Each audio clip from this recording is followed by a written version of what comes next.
ಪ್ರೇತತ್ವ ಅನ್ನುವಂಥದ್ದು ಯಾವ ಕರ್ಮದ ಪರಿಪಾಠದಿಂದ ಬರುತ್ತೆ ಅಂದರೆ ಯಾವ ಕೆಟ್ಟ ಕೆಲಸ ಮಾಡಿದರೆ ಮನುಷ್ಯ ತಾನು ಪ್ರೇತತ್ವವನ್ನು ಪಡೆದುಕೊಳ್ತಾನೆ. ಅದಕ್ಕೆ ಆ ಮಾಂಸಾದ ಹೇಳ್ತಾನೆ, ಯಾವ ವ್ಯಕ್ತಿಯಾದರೆ ಮೃಷ್ಟ ಮಾಂಸಾಶನೇ ಸತ್ತಃ, ನಿರಂತರ ಮದ್ಯಪಾನ ಮಾಂಸಭೋಜನ ಇವರಲ್ಲೇ ಆಸಕ್ತನಾಗಿರ್ತಾನೋ ಅಂಥ ವ್ಯಕ್ತಿ ಸತ್ತ ನಂತರದಲ್ಲಿ ಅವನು ಪ್ರೇತನಾಗ್ತಾನೆ. ಯಾರು ಮನೆಯಲ್ಲಿ ದೇವತಾ ಕಾರ್ಯ ಪಿತೃಕಾರ್ಯಗಳನ್ನು ಬಿಟ್ಟಿರ್ತಾರೋ ಪೂರ್ಣವಾಗಿ ಅಂಥವನು ಪ್ರೇತನಾಗ್ತಾನೆ.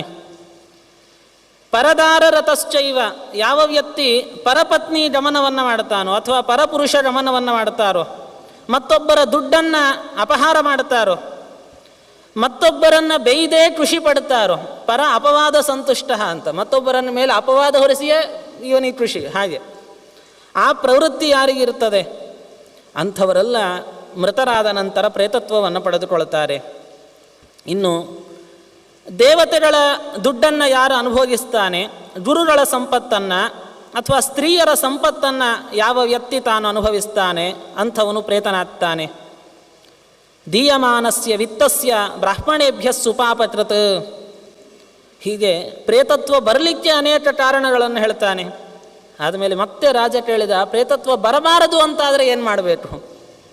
ಇದಕ್ಕೆಲ್ಲ ರಿವರ್ಸ್ ಅಂತ ಅರ್ಥ, ಇದಕ್ಕೆಲ್ಲ ವಿರುದ್ಧವಾಗಿ ನಾವು ತಿಳಿದುಕೊಳ್ಬೇಕು. ಅರ್ಥಾತ್ ಪ್ರತಿನಿತ್ಯ ದೇವತಾರ್ಚನೆಯನ್ನು ಮಾಡ್ತಾ ಅನ್ನದಾನ ಪರನಾಗಿರಬೇಕು, ಅತಿಥಿ ಸತ್ಕಾರವನ್ನು ಮಾಡಬೇಕು, ಶಾಸ್ತ್ರಗಳ ಅಧ್ಯಯನವನ್ನು ಮಾಡಬೇಕು, ಪಾಠ ಪ್ರವಚನಗಳ ಶ್ರವಣವನ್ನು ಮಾಡಬೇಕು. ಅಂಥ ವ್ಯಕ್ತಿ ಯೋ ನ ಪ್ರೇತೋ ಜಾಯತೆ, ಅವನು ಪ್ರೇತತ್ವವನ್ನು ಎಂದೂ ಪಡೆಯೋದಿಲ್ಲ. ಸಮಶತ್ರೌ ಚ ಮಿತ್ರೇ ಚ, ಎಲ್ಲರನ್ನೂ ಸಮಾನವಾಗಿ ಕಾಣತಕ್ಕಂಥವನಾಗಬೇಕು. ಮಾನಾಪಮಾನಗಳನ್ನು, ಅದು ಸನ್ಮಾನ ಆಗಲಿ ಅವಮಾನ ಆಗಲಿ ಎಲ್ಲವನ್ನು ಒಂದೇ ದೃಷ್ಟಿಯಿಂದ ನೋಡುವಂಥವನಾಗಬೇಕಂತೆ. ಇದೆಲ್ಲ ಕೃಷ್ಣ ಗೀತೆಯಲ್ಲಿ ಹೇಳುವ ಮಾತುಗಳು. ಸಮಶತ್ರೌ ಚ ಮಿತ್ರೇ ಚ ತಥಾ ಮಾನಾಪಮಾನಯೋ ಶೀತೋಷ್ಣ ಸುಖ ದುಃಖೇಶು ಸಮಃ ಸಂಜ ವಿವರ್ಜಿತ, ಎಲ್ಲ ಇಂತಹ ಒಳ್ಳೆಯ ಗುಣಗಳನ್ನು ಯಾರು ಅಳವಡಿಸಿಕೊಂಡಿರ್ತಾರೆ, ಯಾರು ದಾನ ಧರ್ಮಗಳಲ್ಲಿ ನಿರಂತರ ಆಸಕ್ತರಾಗಿರ್ತಾರೆ, ಇನ್ನು ಯಾರು ಲೋಕದ ಜನಕ್ಕೆ ಉಪಕಾರವನ್ನು ಮಾಡುತ್ತಾರೆ, ಎಲ್ಲಲ್ಲಿ ಬಾವಿಗಳನ್ನು ಕೆರೆಗಳನ್ನು ತೋಡಿಸುವಂತಹದ್ದು, ರಸ್ತೆ ಹಾಕಿಸುವಂತಹದ್ದು, ಮರಗಳನ್ನು ನೆಡುವಂತಹದ್ದು, ಇದೆಲ್ಲ ಲೋಕದ ಜನಕ್ಕೆ ಉಪಕಾರ ಮಾಡೋದು ಸಹಿತ ಅದು ಪರಮಾತ್ಮನ ಸೇವೆಯೇ. ಹಾಗಾಗಿ ಯಾರು ಇಂತಹ ಸತ್ಕರ್ಮಗಳನ್ನು ಆಚರಣೆ ಮಾಡ್ತಾರೆ, ಗೋಪೂಜೆಯನ್ನು ಮಾಡ್ತಾರೆ, ಅವರೆಲ್ಲ ಎಂದೂ ಪ್ರೇತತ್ವವನ್ನು ಪಡೆಯೋದಿಲ್ಲ.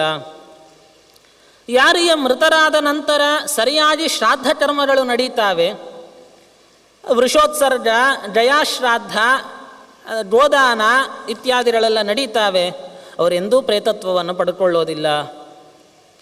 ಇಷ್ಟೆಲ್ಲ ಹೇಳ್ತಾ ಆ ಮಾಂಸಾದ ಪ್ರೇತಯೋನಿಯಲ್ಲಿರುವ ಅನೇಕ ಕಷ್ಟಗಳನ್ನು ತಾನು ರಾಜನ ಮುಂದೆ ತನ್ನ ದುಃಖವನ್ನು ಹೇಳಿಕೊಳ್ತಾನೆ. ತಥಾ ಧರ್ಮಕ್ರಿಯಾ ಸರ್ವಾಹ, ನಮಗೆ ನಾನಾ ರೀತಿಯಾಗಿರತಕ್ಕಂತಹ ಕಷ್ಟಗಳಿದ್ದಾವೆ. ಈ ಪ್ರೇತತ್ವವನ್ನು ಪಡೆದುಕೊಂಡ ಮೇಲೆ ನಿತ್ಯವೂ ಯಾರು ದೊಡ್ಡ ಪ್ರೇತಗಳಿರ್ತಾರೆ ಅವರ ಕೈಯಲ್ಲಿ ನಿತ್ಯ ಹೊಡೆಸಿಕೊಳ್ಬೇಕಂಥವ್ರು. ಅನೇಕ ಆಯುಧಗಳಿಂದ ನಾವು ಹೊಡೆಸಿಕೊಳ್ಳತಕ್ಕಂಥವರಾಗ್ತೇವೆ.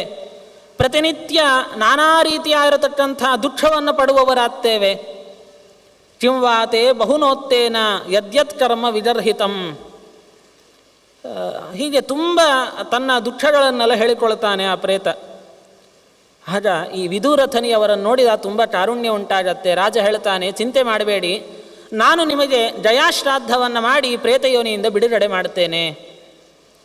ಇಷ್ಟು ಹೇಳಿ ಅಲ್ಲಿಯೇ ಸಮೀಪದ ಒಂದು ಜಲಾಶಯದಲ್ಲಿ ಹೋಗಿ ತಾನು ನೀರನ್ನು ಕುಡಿದು ಅಲ್ಲಿಂದ ಪ್ರಯಾಣವನ್ನು ಬೆಳೆಸ್ತಾನೆ. ಆ ವನದಿಂದ ಹೊರಟು ಸ್ವಲ್ಪ ದೂರ ಹೋಗುವಷ್ಟರಲ್ಲಿ ಅಲ್ಲಿ ಅವನಿಗೆ ಒಂದು ಆಶ್ರಮ ಕಂಡು ಬರುತ್ತೆ. ಋಷಿಗಳ ಭೇಟಿಯಾಗ್ತಾನೆ. ಋಷಿಗಳಿಂದ ಒಂದಷ್ಟು ಉಪದೇಶಗಳನ್ನು ತಾನು ಪಡೆದು ಅಲ್ಲಿಂದ ಪುನಃ ತನ್ನ ಪಟ್ಟಣಕ್ಕೆ ಹೋಗಿ ಸ್ವಲ್ಪ ಕಾಲದಲ್ಲಿಯೇ ತಾನು ಜಯಾಕ್ಷೇತ್ರಕ್ಕೆ ಹೋಗಿ ಅಲ್ಲಿ ಶ್ರಾದ್ದ ಕರ್ಮಗಳನ್ನು ಮಾಡಿದನಂತ. ಈ ಮಾಂಸಾದ ವಿದುರಥ ಅವರ ಕುರಿತು ಶ್ರಾದ್ದಗಳನ್ನು ಮಾಡಿದನಂತ. ಮೊದಲಿಗೆ ಮಾಂಸಾದನ ಕುರಿತು ಅವನ ಹೆಸರು ಹೇಳಿ ಪಿಂಡವನ್ನು ಇಟ್ಟ. ಜಯಾಕ್ಷೇತ್ರದಲ್ಲಿ ವಿಷ್ಣುಪಾದದ ಮೇಲೆ ಪಿಂಡ ಪ್ರದಾನವನ್ನು ಮಾಡಿದ. ಅವತ್ತಿನ ದಿವಸ ರಾತ್ರಿಯೇ ಮಾಂಸಾದ ಸ್ವಪ್ನದಲ್ಲಿ ಕಾಣಿಸಿಕೊಂಡಂತೆ. ಬಂದು ಈ ರಾಜನಿಗೆ ಹೇಳ್ತಾನೆ, ನಾನು ಪ್ರೇತಯೋನಿಯಿಂದ ಮುಕ್ತನಾಗಿದ್ದೇನೆ, ನನಗೆ ಬಹಳ ಸಂತೋಷವಾಗಿದೆ, ನನಗೆ ನೀನು ಮೋಕ್ಷ ಕೊಟ್ಟಿದ್ದಿ ಅಂತ ರಾಜನನ್ನು ಪ್ರಶಂಸೆ ಮಾಡಿದ. ಮರುದಿವಸ ವಿದೂರಥನಿಗೆ ಶ್ರಾದ್ದ ಮಾಡಿದನಂತೆ. ತಾನೂ ಸಹಿತ ಸ್ವಪ್ನದಲ್ಲಿ ಕಾಣಿಸಿಕೊಂಡು ಹೇಳಿದ, ನಾನು ಪ್ರೇತಯೋನಿಯಿಂದ ಮುಕ್ತನಾದೆ. ಆದರೆ ಮರುದಿವಸ ಕೃತಜ್ಞನಿಗೆ ಶ್ರಾದ್ದ ಮಾಡಿದ. ಆದರೆ ಅವನಿಗೆ ಮಾತ್ರ ಮುಕ್ತಿ ಅನ್ನೋದು ಸಿಗಲಿಲ್ವಂತೆ. ಅವನು ಸ್ವಪ್ನದಲ್ಲಿ ಕಾಣಿಸಿಕೊಂಡು ಹೇಳ್ತಾನೆ, ರಾಜ, ಶ್ರಾದ್ದ ಏನೋ ಮಾಡಿದ್ದಿ, ಚೆನ್ನಾಗಿ ಮಾಡಿದ್ದಿ ಶ್ರದ್ಧೆಯಿಂದ, ಆದರೆ ನನಗೆ ಪ್ರೇತಯೋನಿಯಿಂದ ಬಿಡುಗಡೆ ಆಗಲಿಲ್ಲ. ಇದರ ಅಭಿಪ್ರಾಯ ಜಯಾಕ್ಷೇತ್ರದೇನು ಮಹಾತ್ಮ್ಯ ಕಮ್ಮಿ ಅಂತ ಅರ್ಥ ಅಲ್ಲ. ಮಾಂಸ ಭೋಜನ ವಿದೈವತಕ್ಕಿಂತಲೂ ಈ ಕೃತಜ್ಞತಾ ದೋಷ ಅನ್ನೋದಿದೆಯಲ್ಲ ಬಹಳ ದೊಡ್ಡದು ಅಂತ ಅರ್ಥ. ಅದು ನಾವು ಮಾಡಿದ ಉಪಚಾರವನ್ನು ಮರೆತು ಬದುಕ್ತೇವಲ್ಲ, ಬಹಳ ದೊಡ್ಡ ದೋಷ ಅದು. ಒಂದಲ್ಲ ಒಂದು ರೀತಿಯಲ್ಲಿ ಕೃತಜ್ಞತಾ ದೋಷ ನಾವು ಮಾಡಿರ್ತೇವೆ, ಯಾವುದೋ ಒಂದು ರೀತಿಯಲ್ಲಿ. ಅದು ಜನರಿಗೆ ಯಾರೋ ನಮಗೆ ಉಪಚಾರ ಮಾಡಿದಾಗ ಅವರಿಗೆ ಪ್ರತ್ಯುಪಚಾರ ಮಾಡಿ ನಾವು ಬಿಟ್ಟು ಬಿಡಬಹುದು. ಆದರೆ ನಮಗೆ ಪರಮಾತ್ಮ ತತ್ವಾಭಿಮಾನಿ ದೇವತೆಗಳು ಅವರು ನಮ್ಮ ಶರೀರದಲ್ಲಿ ನಿಂತು ನಮಗೆ ಪ್ರತಿನಿತ್ಯ ನಮಗೆ ಕಣ್ಣಿನಿಂದ ನೋಡುವ ಶಕ್ತಿ ಕೊಟ್ಟಿದ್ದಾರೆ, ಕೇಳುವ ಶಕ್ತಿ ಕೊಟ್ಟಿದ್ದಾರೆ, ಮಾತಾಡುವ ಶಕ್ತಿ ಕೊಟ್ಟಿದ್ದಾರೆ. ಎಲ್ಲ ದೇವತೆಗಳು ನಮ್ಮ ಒಳಗೆ ನಿಂತು ನಮಗೆ ಇಷ್ಟು ಉಪಚಾರ ಮಾಡ್ತಿರ್ತಾರೆ. ಆದರೆ ಅವರನ್ನು ಒಂದು ದಿವಸವೂ ನೆನೆಸುವುದೇ ಇಲ್ಲ ನಾವು. ಇದು ನಿಜವಾದ ದೊಡ್ಡ ಕೃತಜ್ಞತ್ವ, ಇದು ಬಹಳ ದೊಡ್ಡ ದೋಷ. ಕೃತಜ್ಞಂ ಚೈವ ಅದಕ್ಕೆ ಕಾಣಿಸಿಕೊಂಡು ಹೇಳ್ತಾನೆ, ನಮೇ ಗತಿರ್ ಮಹಾರಾಜ, ನನಗೆ ಸದ್ಗತಿ ಆಗಲಿಲ್ಲ. ಹಾಗಾದರೆ ಏನು ಮಾಡೋದು? ಕೃತಜ್ಞ ಹೇಳಿದ, ಕೇವಲ ಒಂದು ಜಯಾಶ್ರಾದ್ದದಿಂದ ಮುಗಿಯುವಂಥದ್ದಲ್ಲ, ನೀನು ಇಲ್ಲಿಂದ ಹಾಟಕೇಶ್ವರ ಕ್ಷೇತ್ರಕ್ಕೆ ಬಂದು ಅಲ್ಲಿ ರುದ್ರನ ಸನ್ನಿಧಾನದಲ್ಲಿ ಪುನಃ ಶ್ರಾದ್ದವನ್ನು ಮಾಡು. ಅಂದರೆ 2 ಶ್ರಾದ್ದಗಳ ಪುಣ್ಯ ಬೇಕಾಗಿತ್ತು ಅವನಿಗೆ ಆ ಪ್ರೇತತ್ವ ಯೋನಿಯಿಂದ ಬಿಡುಗಡೆ ಹೊಂದಲಿಕ್ಕೆ. ಅದು ಹೇಳಿದಾಗ ಮಹಾರಾಜ ತಾನು ಆ ವಿದೂರಥ ಅದೇ ರೀತಿಯಲ್ಲಿಯೇ ಈ ಕ್ಷೇತ್ರಕ್ಕೆ ಬಂದು ಇಲ್ಲಿ ಪಿಂಡ ಪ್ರದಾನವನ್ನು ಮಾಡ್ತಾ ಇದ್ದಾನೆ. ಅದರಿಂದ ತಾನು ಕೃತಜ್ಞ, ತಾನು ಸದ್ಗತಿಯನ್ನು ಪಡೆದ ಅಂತ ಹೀಗೆ ಆ ಕ್ಷೇತ್ರ ಮಹಾತ್ಮ್ಯವನ್ನು ತಿಳಿಸಿಕೊಡ್ತಾ,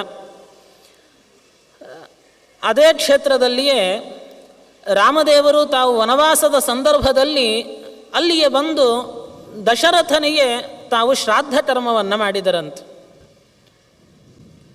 ಸ್ವಪ್ನೇ ದಶರಥಂ ನೃಪಂ ಯದ್ವತ್ಪೂರ್ವಂ ಪ್ರಿಯಾಹಂ. ಅಲ್ಲಿ ಬಂದು ಅಲ್ಲಿರತಕ್ಕಂಥ ಒಂದಷ್ಟು ಋಷಿಗಳನ್ನೇ ಬ್ರಾಹ್ಮಣರಾಯಿ ಮಾಡಿಕೊಂಡು ತಾನು ಶ್ರಾದ್ದ ಕರ್ಮವನ್ನು ಮಾಡ್ತಾ ಇದ್ದಾನೆ. ಲಕ್ಷ್ಮಣನಿಗೆ ಆದೇಶ ಮಾಡಿದ, ಆ ಕಾಡಿನಲ್ಲಿರತಕ್ಕಂಥ ಗಡ್ಡೆ ಗೆಣಸು ಎಲ್ಲವನ್ನು ತೆಗೆದುಕೊಂಡು ಬಾ, ಶ್ರಾದ್ದ ಮಾಡಬೇಕು. ಶ್ರಾದ್ದ ಅಂದರೆ ಹಿಂದೆ ಎಲ್ಲ ಮನೆಯಲ್ಲೇ ಅದನ್ನು ಆಚರಣೆ ಮಾಡ್ತಿದ್ರು. ಮನೆಯ ಸೊಸೆ ಏನಿರ್ತಾಳೆ ತಾನೇ ಅಡಿಗೆಯನ್ನು ಮಾಡಿ ಬ್ರಾಹ್ಮಣರಿಗೆ ಬಡಿಸುವಂತಹದ್ದು, ಅದೊಂದು ಕ್ರಮ ಇತ್ತು. ಇವತ್ತಿಯೂ ಕೆಲವು ಮನೆಯಲ್ಲಿ ಉಳಿಸಿಕೊಂಡು ಬಂದಿದ್ದಾರೆ ಆ ಕ್ರಮ, ಬಹಳ ಸಂತೋಷ. ಅಂತೂ ಸೀತೆ ಮನೆಯ ಸೊಸೆ, ದೊಡ್ಡ ಸೊಸೆ ಆಗಿ ತಾನೇ ಅಡಿಗೆಯನ್ನು ಮಾಡಬೇಕು ಅಂತ ಶುದ್ಧವಾಗಿ ತಾನು ಅಲ್ಲಿಯ ನದಿ ಜಲದಲ್ಲಿ ಸ್ನಾನವನ್ನು ಮಾಡಿ ಶ್ರಾದ್ದದ ಎಲ್ಲ ಅಡಿಗೆಯನ್ನು ತಾನು ಸಿದ್ಧಪಡಿಸ್ತಾ ಇದ್ದಾಳೆ. ಇಷ್ಟರಲ್ಲಿ ಮಧ್ಯಾಹ್ನದ ಸಮಯ ಆಗ್ತಾ ಇದೆ, ಇನ್ನೇನು ಶ್ರಾದ್ದ ಶುರು ಆಗಬೇಕು. ಶ್ರಾದ್ದಕ್ಕೆ ಅಂತ ಒಂದಷ್ಟು ಜನ ಋಷಿಗಳಿಗೆ ಆಮಂತ್ರಣ ಕೊಟ್ಟಿದ್ದಾರೆ ರಾಮಚಂದ್ರ. ಆ ಬ್ರಾಹ್ಮಣರು ಬಂದಿದ್ದಾರಂತೆ, ಕೂತಿದ್ದಾರೆ. ಅವರಲ್ಲಿ ಆವಾಹನಾದಿಗಳನ್ನು ಮಾಡ್ತಾ ಇದ್ದಾನೆ ಪರಮಾತ್ಮ. ಪಿತೃ ಪಿತಾಮಹ ಪ್ರಪಿತಾಮಹರನ್ನು ಬಂದ ಬ್ರಾಹ್ಮಣರಲ್ಲಿ ಆವಾಹನೆ ಮಾಡಿ ಆತ್ಮ ನಮ್ ಗೋಪಯಾಮಾಸ, ಇನ್ನೇನು ಅವರಿಗೆ ಎಲೆ ಹಾಕಿ ಬಡಿಸ್ಬೇಕು. ಪರಮಾತ್ಮ ಸೀತೆಯನ್ನು ನೋಡಿದ್ನಂತ. ಯಾಕೆಂದರೆ ಬಡಿಸ್ಬೇಕು, ಅವರಿಗೆ ಬ್ರಾಹ್ಮಣರಿಗೆ ಬಡಿಸ್ಬೇಕಿತ್ತು. ಸೀತೆ ಎಲ್ಲೂ ಕಾಣಲಿಲ್ಲ. ಸೀತೆ ಆ ಸಂದರ್ಭದಲ್ಲಿ ತಾನು ಬಂದು ಬ್ರಾಹ್ಮಣರನ್ನು ನೋಡಿದಳಂತೆ. ಯಾಕೋ ಒಂದು ಸ್ವಲ್ಪ ಹೆದರಿಕೆ ಆಯಿತು. ಹೋಗಿ ಯಾವುದೋ ಒಂದು ಮರದಡಿಯಲ್ಲಿ ಬಚ್ಚಿಟ್ಕೊಂಡ್ಳು ಸೀತೆ. ಕೊನೆಗೆ ಸೀತೆ ಕಾಣಲಿಲ್ಲ. ಲಕ್ಷ್ಮಣನಿಗೆ ಹೇಳಿದ, ನೀನೇ ಬಂದು ಬಡಿಸು. ಆಯಿತು, ಲಕ್ಷ್ಮಣ ಎಲ್ಲ ಪದಾರ್ಥಗಳನ್ನು ಬಡಿಸಿದ. ಶ್ರಾದ್ದ ಕರ್ಮ ಎಲ್ಲ ಮುಗೀತು. ಪಿತಾ ಅಥವಾ ಮಯಾ ದೃಷ್ಟ. ಶ್ರಾದ್ದ ಎಲ್ಲ ಆದ ಮೇಲೆ ಮುಂದೆ ಆಗ ಸೀತೆ ಹೊರ ಬಂದ್ಲಂತೆ. ರಾಮಚಂದ್ರ ಸೀತೆಯ ಮೇಲೆ ಸಿಟ್ಟಾದ. ಅಲ್ಲ, ಶ್ರಾದ್ದಕ್ಕೆ ಅಂತ ಬ್ರಾಹ್ಮಣರನ್ನು ಕರೆದಾಗ ನೀನು ಬಂದು ಬಡಿಸ್ಬೇಕಲ್ವಾ, ಯಾಕೆ ನೀನು ಕಾಣಲಿಲ್ಲ ಆ ಸಮಯದಲ್ಲಿ, ಎಲ್ಲ ಮುಗಿದ ಮೇಲೆ ಇದು ಬರ್ತಿದ್ದೀಯಲ್ಲ. ಆಗ ಸೀತೆ ಹೇಳ್ತಾಳೆ, ನನಗೆ ಅವರ ಮುಂದೆ ನಿಲ್ಲಿಕ್ಕೆ ಸ್ವಲ್ಪ ಭಯ ಆಯಿತು. ಯಾಕೆಂದರೆ ನನಗೆ ಯಾರು ಬಂದ ಬ್ರಾಹ್ಮಣರು ಕಾಣಲಿಲ್ಲ, ಅವರಲ್ಲಿ ದಶರಥ ಮಹಾರಾಜನೇ ನನಗೆ ಕಂಡ ಅಂತಂದ್ಲು ಸೀತೆ. ನಿನ್ನ ಪಿತೃ ಪಿತಾಮಹ ಪ್ರಪಿತಾಮಹರು ಅವರೇ ಆ 3 ಜನ ಬ್ರಾಹ್ಮಣರಲ್ಲಿ ನನಗೆ ಕಾಣಿಸಿದ್ದಾರೆ. ಅವರನ್ನು ನೋಡಿದಾಗ ಮಾತಾಮಹಾನಹಂ ಮನ್ಯೆ ತಾನ ಪಿತ್ರೀನಹಂ ಸ್ಫುಟಂ. ಪಿತಾ ತವ ಕಥಂ ಸೋದ್ಯ ಚಾಷಾಯಾಣಿ ಟಟೂನಿ ಚ. ನನಗೆ ಸ್ವಲ್ಪ ನಾಚಿಕೆ ಆಯಿತು. ಯಾಕೆಂದರೆ ದಶರಥ ತಾನು ರಾಜ್ಯದಲ್ಲಿ ಬದುಕಿರುವ ಸಂದರ್ಭದಲ್ಲಿ ನಾನು ಅನೇಕ ಬಗೆಯ ಭಕ್ಷ್ಯಗಳನ್ನು ದಶರಥನಿಗೆ ಬಡಿಸ್ತಾ ಇದ್ದೆ. ಈಗ ಕಾಡಿನಲ್ಲಿ ಈ ಯಾವುದೋ ಗಡ್ಡೆ ಗೆಣಸುಗಳನ್ನು ದಶರಥನಿಗೆ ಬಡಿಸ್ಬೇಕು ಅಂದರೆ ಸಂಕೋಚ ಆಯಿತು ನನಗೆ. ಅಷ್ಟೇ ಅಲ್ಲ, ರಾಜ್ಯದಲ್ಲಿರುವಾಗ ನಾನು ಮೈತುಂಬ ಆಭರಣ ಹಾಕ್ಕೊಂಡು ಒಳ್ಳೆಯ ಸೀರೆಯನ್ನು ಉಟ್ಟು ಬಹಳ ವೈಭವದಿಂದ ದಶರಥನಿಗೆ ಕಾಣಿಸಿದ್ದೆ. ಈಗ ಅದು ಯಾವುದೂ ಇಲ್ಲ. ಈಗ ಯಾವುದೋ ಒಂದು ನಾರು ಬಟ್ಟೆಯನ್ನು ಉಟ್ಟು ದಶರಥನ ಮುಂದೆ ನಿಲ್ಲಬೇಕು ಅಂತಂದರೆ ದಶರಥನ ನನ್ನನ್ನು ನೋಡಿದಾಗ ಬೇಜಾರಾಗತ್ತೆ, ಅಯ್ಯೋ ನನ್ನ ಸೊಸೆಗೆ ಇಂಥ ಸ್ಥಿತಿ ಬಂತಲ್ಲ ಅಂತ. ಅದಕ್ಕೆ ನನಗೆ ಮುಂದೆ ಬರಲಿಕ್ಕೆ ಸಂಕೋಚ ಆಯಿತು. ಅದಕ್ಕೋಸ್ಕರ ಹಿಂದೆಯೇ ನಿಂತುಬಿಟ್ಟೆ ಅಂತ ಹೇಳಿದ್ರಂತ. ಈ ಕಥೆಯಿಂದ ನಾವು ಅರ್ಥ ಮಾಡಿಕೊಳ್ಬೇಕು, ಶ್ರಾದ್ದಕ್ಕೆ ಅಂತ ನಾವು ಆಮಂತ್ರಣ ಕೊಟ್ಟಾಗ ಅದು ಕೇವಲ ಬ್ರಾಹ್ಮಣರು ಬರುವುದಲ್ಲ, ಅವರ ಅಂತರ್ಯಾಮಿಯಾಗಿ ನಮ್ಮ ಪಿತೃಗಳೇ ಒಂದು ರೂಪದಿಂದ ಬಂದಿರ್ತಾರಂತೆ. ಯಾರಿಗೆ ಆಮಂತ್ರಣ ಕೊಟ್ಟಿರ್ತೇವೆ ಅವರಲ್ಲಿ ನಮ್ಮ ಪಿತೃದೇವತೆಗಳು ಅವರು ಗಾಳಿಯ ರೂಪದಿಂದ ಅವರಲ್ಲಿ ಪ್ರವೇಶವನ್ನು ಮಾಡಿರುತ್ತಾರೆ. ಇದರಲ್ಲಿ ಮುಂದೆ ಶ್ರಾದ್ದ ಮಹಾತ್ಮ್ಯ ತುಂಬ ಬಂದಿದೆ ಇದೇ ಖಂಡದಲ್ಲಿ. ಅವರಲ್ಲಿ ಒಂದು ರೂಪದಿಂದ ಪ್ರವೇಶ ಮಾಡಿ ನಾವು ಅವರಿಗೆ ಏನೆಲ್ಲ ಸತ್ಕಾರ ಮಾಡುತ್ತೇವೆ, ಅವರಿಗೆ ಆಹಾರ ಆಗಿರಬಹುದು ಅಥವಾ ಕೊಡುವ ತಾಂಬೂಲ ದಕ್ಷಿಣೆ ವಸ್ತ್ರ ಗಂಧ ಪುಷ್ಪಾದಿಗಳಾಗಿರಬಹುದು, ಆ ಎಲ್ಲವನ್ನ ನಮ್ಮ ಪಿತೃಗಳು ಆ ಅಧಿಷ್ಠಾನದಲ್ಲಿ ತಾವು ಸ್ವೀಕಾರವನ್ನು ಮಾಡುತ್ತಾರೆ. ಇದನ್ನು ಪ್ರತ್ಯಕ್ಷವಾಗಿ ಸೀತೆ ತಾನು ನೋಡಿದ್ದಾಳಂತೆ. ಹೀಗೆ ಆ ಚರಿತ್ರೆಯನ್ನು ತಿಳಿಸಿಕೊಡ್ತಾ ಇದ್ದಾರೆ. ಹೀಗೆ ಪರಮಾತ್ಮನೂ ಆ ಕ್ಷೇತ್ರದಲ್ಲಿ ಬಂದು ಶ್ರಾದ್ದಾದಿ ಕರ್ಮಗಳನ್ನು ಮಾಡಿದ ಅಂತ ಆ ಚರಿತ್ರೆಯನ್ನು ಹೇಳುತ್ತಾ ಮುಂದೆ ಮಾರ್ಕಂಡೇಯರ ಚರಿತ್ರೆಯನ್ನು ತಿಳಿಸಿದರು.